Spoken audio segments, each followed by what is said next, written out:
that core was. Well, my question was particularly in light of our community. A number of you are from Pickering, and perhaps the problem in Pickering is not as obvious as it is in a smaller community where young people, because of house prices, because of the need to go away to university if it doesn't, that opportunity isn't there for them, and the housing you've referred to. How do we keep young people from leaving this community forever? That's important to us in this community, and I would like for you to answer that. I haven't got time to go back to each of you. Perhaps you'll have an opportunity later on to address it, but try. No, it is a very tough question. Is how do we keep the young people staying in the communities we're at? One of the key things that we need in a 21st century economy is to be connected all the time.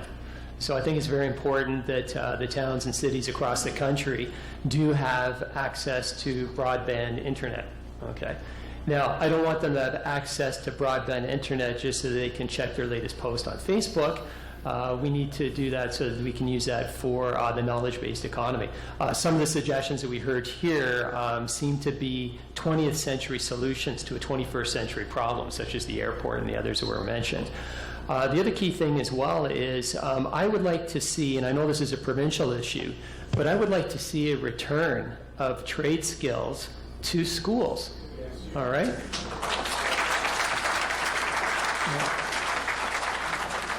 Okay, where have all the shops gone? Where have all the kitchens gone?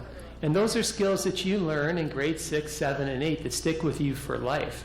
And I think a big challenge that we have right now in terms of jobs is the jobs that are going, that we need are a lot more of the skilled trades jobs. Okay?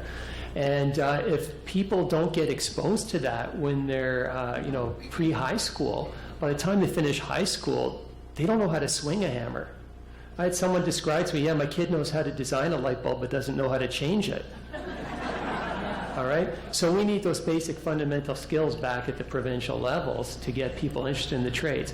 Now, once you have that, then we can transition to working in any building. Every building in Canada needs to be upgraded over the next few years if we're going to meet our climate change requirements. How would you like to have a house that didn't cost you anything to heat and cool? Okay? How would you like to generate your own electricity at every house without having to be connected to the grid? All right? The people who do those skills, we can't offshore that to India and China to have them install the stuff on our house. But if we taught trades early enough, there's a huge body of work there that needs to be done, and those jobs are everywhere there's a building, there's a job. Thank you, Pierre.